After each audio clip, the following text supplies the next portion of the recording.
Okay, day 195.2, we're going to start drilling down on the rat lines in Ohio. So there's a rat line, as I mentioned yesterday. The drugs can come in numerous different ways. There's obviously lots of different drugs, lots of different rat lines, meth, cocaine, heroin, etc. Usually the heroin is coming in from another country, being grown in the highlands somewhere. Poppies grow in a lot of different places. I think you can grow poppies in your backyard in Ohio if you wanted to. But usually it's very poor people because it's labor intensive and so forth, and there's a processing step involved to reduce it down to morphine, and then more processing to get to fentanyl, carfentanil, and all the other derivatives and so forth. And usually that's best done overseas because of cheap labor, and then it's flown because of the super high value. It's worth the same as gold.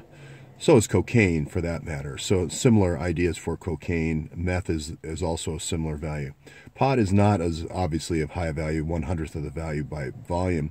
So that's going to be brought in backpacks over the wall or under the tunnel, drive under the tunnel, or NAFTA, or however you want to get the pot in. I think that's great. I think pot is great, or marijuana, obviously, because it's very medicinal and it's got a lot of great qualities, and it competes directly with the opioid products.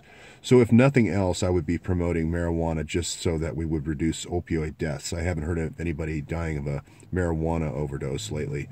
So a lot of times these DynCorp sheriffs that compete with marijuana see that as direct competition, and in the past, it was intimidation. If you look at Sheriff Lopi out in Siskiyou County, pointing automatic weapons at the pot growers, the Hmong Chinese poor folks up in the hills in Upper California, Southern Oregon, it was just intimidation.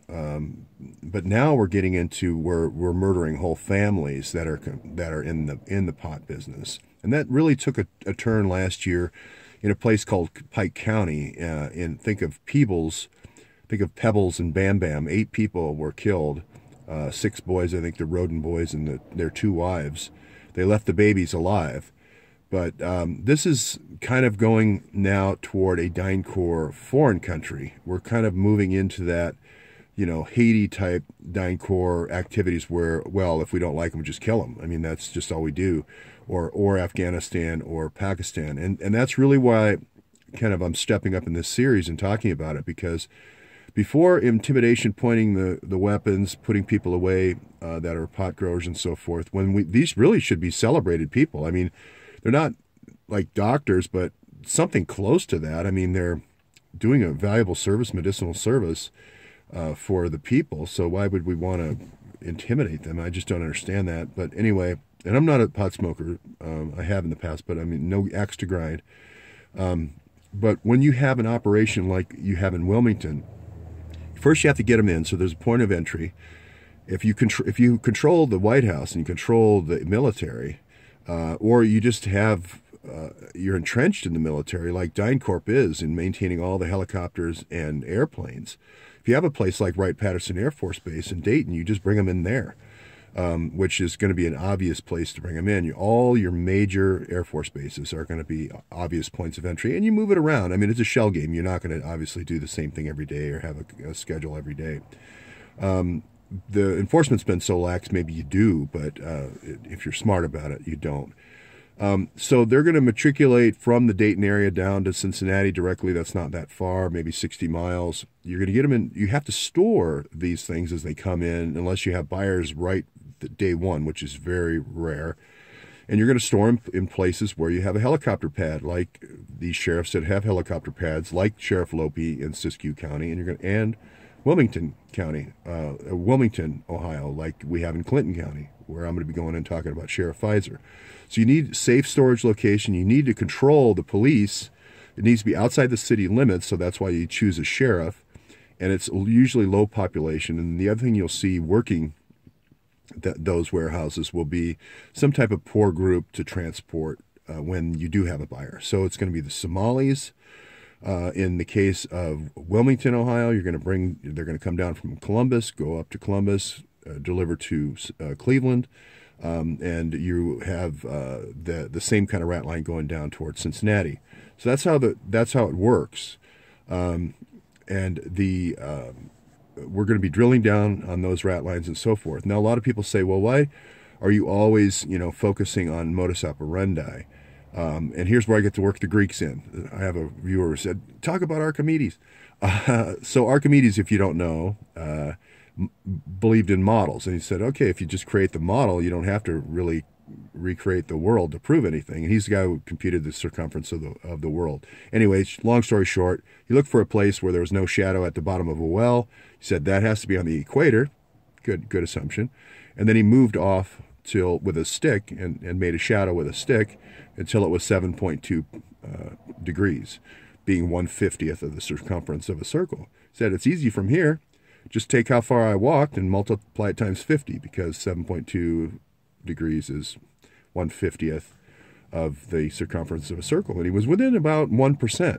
So, yes, when I do modus operandi, I don't get it exactly right all the time, but it's usually within that 1% and so forth. If you look at previous drug operations, for instance, that we ran in Iraq with David Petraeus, if you read his book, again, not my book, All In, he talks about half of the people that were taken in kidnappings or what they call extractions in special forces were done without firing a shot.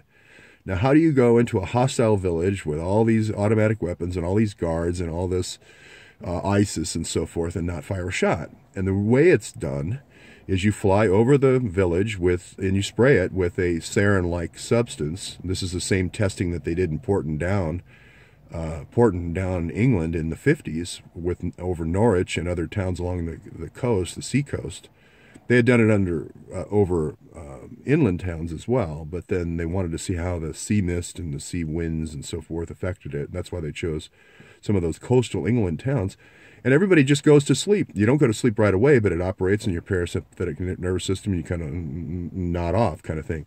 Now, they do it at 2 a.m. to 4 a.m. so that people are driving and so forth aren't affected.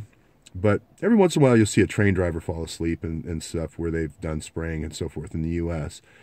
But when everybody's asleep, you don't need to go in with a big team. So if you have 8 pot growers, let's say in Peebles, Ohio, and this is Pike County, and their name is Roden, Rhoden, and there are 6 boys and there's 2 wives, but they all have guns, they have 20 dogs and so forth. You would have to go in there with, 20 or 30 automatic weapons and bulletproof vests and so forth if you're going to take those guys out. Or you can spray it.